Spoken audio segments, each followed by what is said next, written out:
minutes. Don't worry. Exempting circumstances. Okay? But before going to that, I would like to make a difference between justifying and exempting. Always remember na in justifying, the act is always legal. Yung act is legal. Sa exempting, the act is criminal. Okay? Positive, negative na lang tayo para, kung positive, good. Pag negative, bad. Okay? Para wag nyo kalimutan. Sa justifying, the act is positive. It's good. Okay? In exempting, the act is bad. It's criminal. So, negative. Sa justifying, meron bang crime? Walang crime sa justifying. Justify nga, 'di ba? So justifying, positive yung act. So since positive yung act, it follows that there is no crime, meaning no criminal liability. How about exempting, ma'am? I-exempt ka. So meaning may ginawa kang bad. Okay? Since the act is criminal, then there is a crime. And if there is a crime, there is a criminal. Nagigets nyo ba? Positive, negative, para wag nyong kalimutan. Again, the act is positive in justifying. Pag positive yung act, walang crime, walang liability. Sa exempting, negative yung act since may crime. Since kung may crime, merong criminal liability. Next, in justifying, okay? There is no crime, no criminal liability, there is no criminal, and there is no civil liability. In exempting, there is a crime, there is a criminal, okay? There is a civil liability, but the law exempts him from criminal liability. Okay? In exempting, kahit na demonyo nata, ket nga may kulong. Because the law exempts him. Okay? There is a exemption. The law exempts him from criminal liability. Always remember your Article 100. Person who are criminally liable is also civilly liable, di ba? So, ma'am, yung civil liability, exempted ba siya? Hindi. Okay? Sa exempting circumstance. Last one. The emphasis of the law is on the act sa justifying. Doon sa exempting, the emphasis of the law is on the actor. So, ito ang focus nyo pag justifying. Act. Positive. Walang crime, walang criminal liability, walang civil liability. Mabuti lahat sa justifying. Sa exempting, merong nagawang mali. Pero yung mali na to, since exempting siya, at ang focus ng exempting ay yung tao, hindi yung act, okay? Then, only civil liabilities will be imposed against him. Next, why? Doon na tayo papasok. Bakit ba siya exempted sa criminal liability pero hindi sa civil? Ito. Baka kasi bagtit isuna. Doon na lang tayo sa pinakamadali. Okay, of course, there are others. Yung age, okay? Age, insanity, imbecility. Okay? Always remember that under the age, okay, the age of the offender child in conflict with the law as circumstance which may affect his criminal liability. Tandaan nyo to.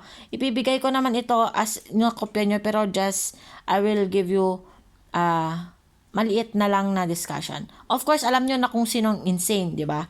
Those who are completely deprived of intelligence while committing the act. Pero remember, there is the so-called lucid interval. Kanyo star nata.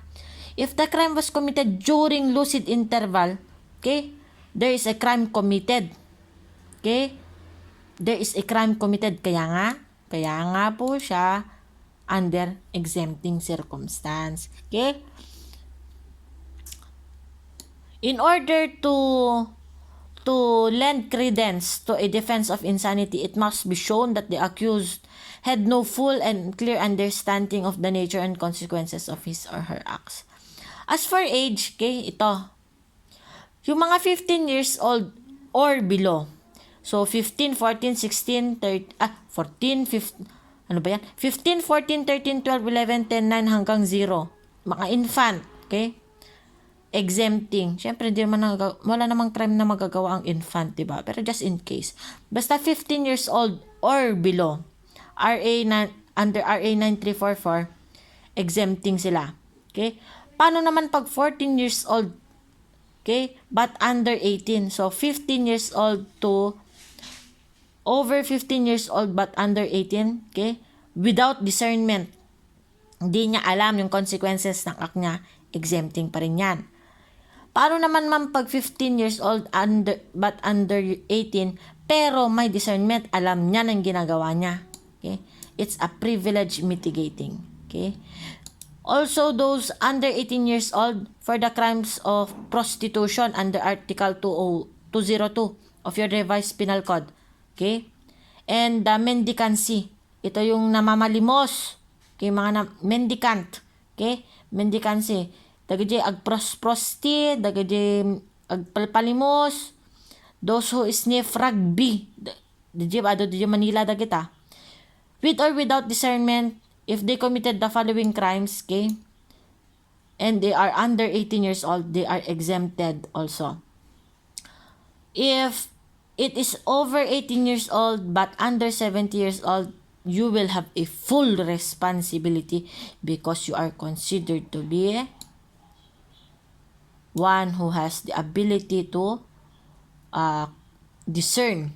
Okay? And lastly, over 70 years old, that's generic mitigating. We also have this so-called accident. Okay? The existence of accident must be proved by the appellant to the satisfaction of the court. That is the case of People versus Latosa. The accused here must convincingly prove that the presence of the elements of accident, okay, under exempting circumstance. And what are those? Number 1, that the accused was performing a lawful act with due care. Nag-iingat talaga siya at hindi illegal yung acts niya. Madalas nangyayari to sa mga highways. I know that you know this one. Okay? And there was an injury caused by that mere accident. And of course, there is no fault or intelligence. Under this one, you are exempted from criminal liability. Ito yung reckless imprudence resulting to homicide. Madalas, okay? But you are still, okay, liable civilly. So, pwede magbabayad ka. And last one is the irresistible force and uncontrollable fear. Okay? Last is the next one is the mitigating circumstance. Okay? Last 10 minutes. Unti na lang to. Unti na lang po. Ay, wait lang. For a while. Ano yung mga imbecile? Yung imbecile natin to yung mga nag-aak na nag-isip bata. Okay? Ang isip bata natin. Pero, there must be a certification from the doctor. Hindi lang yan basta-basta na porque isip bata ka, parang madalas to sa mga magsosyota. Isip bata pa yung isa, ganyan. Hindi po ganon, hindi, pati abogado, hindi yan certified to know if you're insane or imbecile. Okay? It's for the medical doctors to determine if you are imbecile, insane, or yung mga ganyan. Next is the mitigating circumstance. Last, unting-unti na lang po. Sorry for marami akong mga commercial. In mitigating circumstance, okay?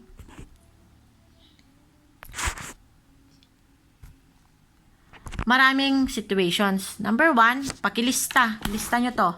Okay? Number 1, wala to sa pero I have this in my other notes. Okay? When justifying and exempting circumstances are incomplete, hindi mo na kompleto yung J at E, yung sa jamaan natin, that can be a mitigating circumstance. Another one is minority or senility. Ito yung senility, yung 70 years old and above. Okay? Another one is the praeter intentionem. Okay? Next one is the sufficient provocation or threat. Diba? Diba kasi sa justifying natin is lack of sufficient provocation. If your provocation is sufficient, you can be hindi ka pwede sa justifying, pero baka pwede ka sa mitigating. Next one is the immediate vindication of a grave offense. Okay? Next one is passion or obfuscation. Voluntarily surrender. This happens when there's already a arrest warrant issued to you but it was not tendered to you. Next one is the voluntary plea of guilty. Always remember that in voluntary plea of guilty, you must be assisted by a counsel. Okay? Deaf and dumb, blind and other physical defects, illness, and some analogous cases. Okay?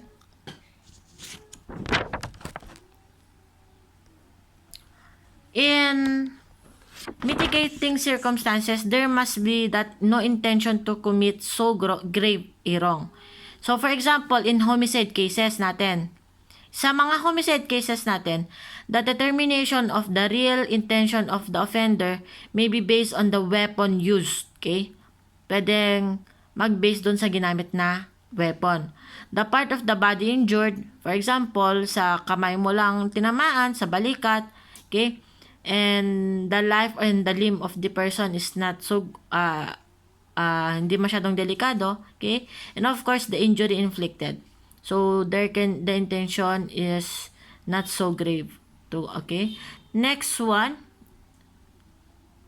passion and or obfuscation. Nangyayari to madalas sa mga pamilya. Like for example, mga selos-selos, yung mga ganyan, okay? In order for passion or obfuscation to be a mitigating circumstance, okay, it must be shown that there is unlawful act sufficient to produce passion or obfuscation. Madalas nangyayari ito sa mga kabit-kabit, mga ganyan po. And that the crime was committed with a reasonable length of time from the commission of the unlawful act that produced the obfuscation in the accused's mind. And lastly, the passion and obfuscation arose from the lawful sentiments and not from spirit of lawlessness or revenge. Nangyayari, hindi dapat ito dahil by reason of revenge. Okay, hindi dapat gante. Because from the word itself, passion or obfuscation. Nangyayari ito madalas sa paano yung mga kabit-kabit, ma'am, nasa passion of obfuscation siya. Okay? Malalaman nyo later on na pwedeng mag-undergo siya sa sa justifying. Lalo na pag mag-asawa yan. And there are those situations already settled by the courts. Okay? We will discuss that this afternoon sa Crim 2 natin. And of course, you know your voluntary surrender. In your voluntary surrender, what is important here is dapat yung offender hindi siya actually arrested.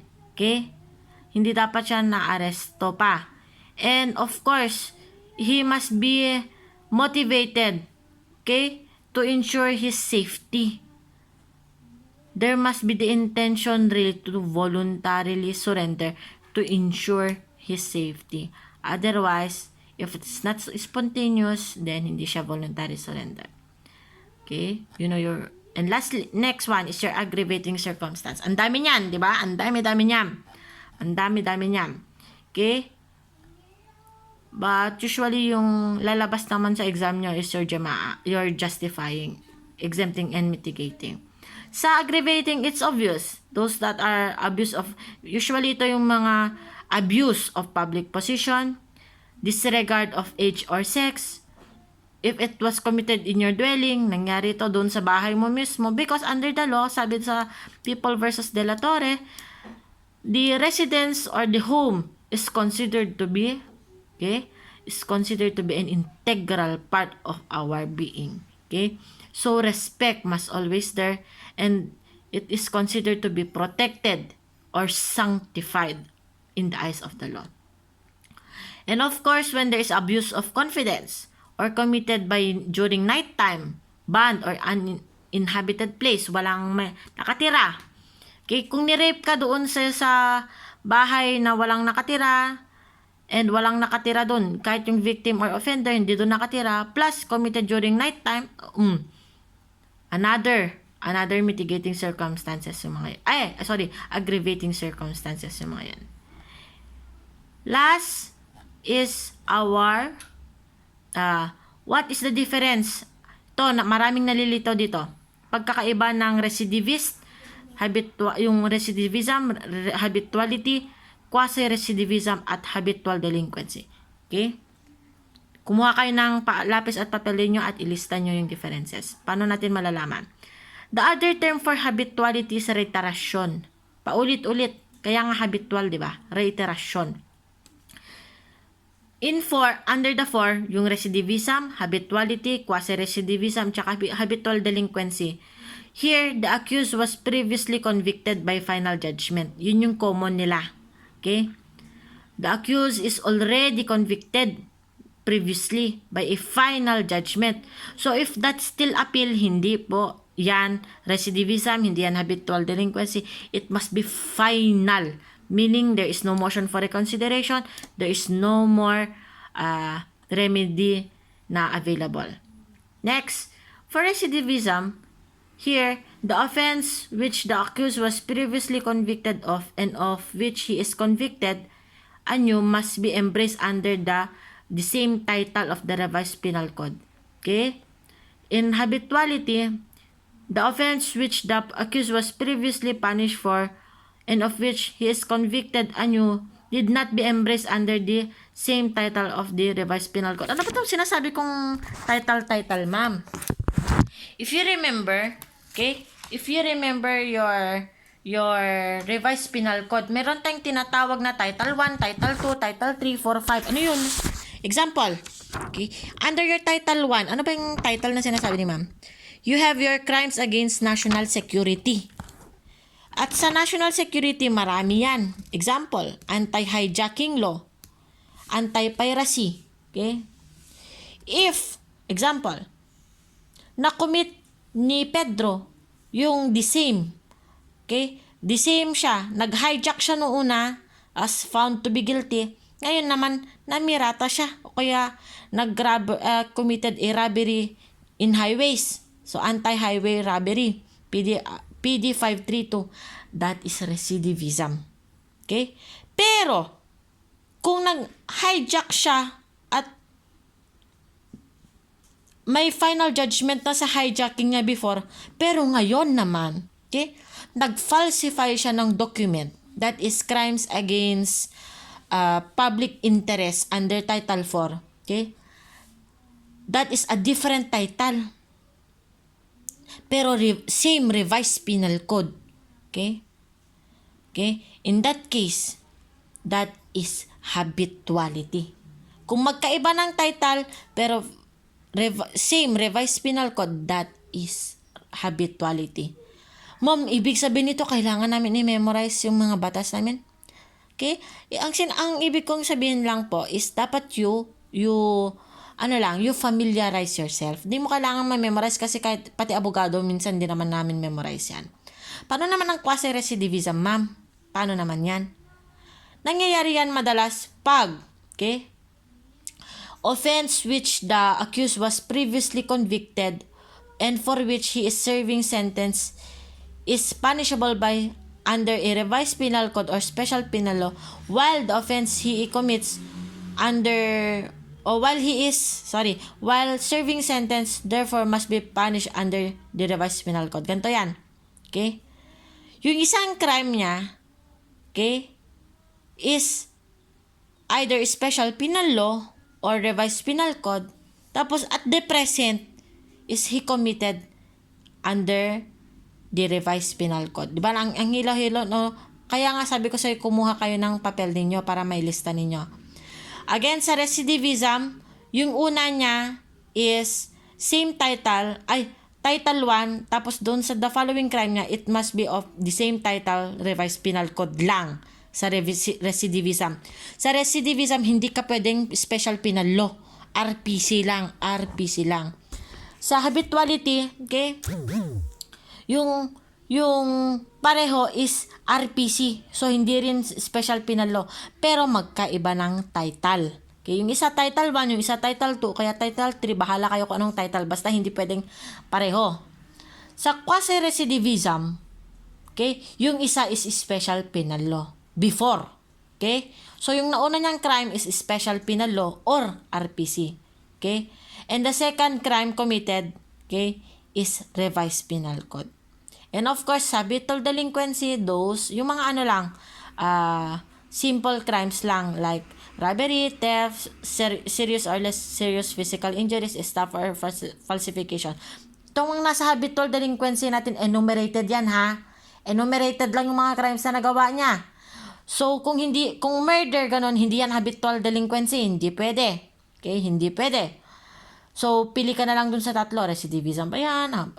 Habituality ba yan? Quasi-recidivist? Kasi sa board exam, ang tanong sa inyo ito, is he a recidivist? Oh, parehong title ba? Revised Penal Code ba? Kung yes na pareho, that he is a recidivist. Paano naman kung special penal law? Siyempre, hindi yan na recidivist. Hindi na yan habitual. Okay? Pwede na yang maging quasi-recidivist. Okay? Ganun lang kadali yun. So, you use your table. Table. Okay, of course, the others, yung price, reward, or promise, easily understood naman na yan. Okay? Hanapin ko yung mga treachery. Okay? Treachery, I will discuss this in your Crim 2 kasi these are very important sa treachery. And last is the alternative. Okay? When we say alternative, tatlo lang ito. Tatlo lang to. Okay? Relationship, intoxication, or degree of instruction. When we say alternative, bakit siya alternative? From the word alternative or alternate. Pwede siyang maging aggravating, pwede siyang maging mitigating, pero hindi pwedeng exempting. Okay? Of course, you have your principals, accomplices, and accessories. Always remember na ang principals are the conspirators as one nga lang, di ba, sa mata ng batas. But in accomplices and accessories, walang conspirators done. I will discuss this thoroughly doon sa Crim 2 natin. Kasi para intindihan nyo palalo. So, that ends our discussion for Crim Law 1. Sana may naidagdag ako. Sana na-refresh ko yung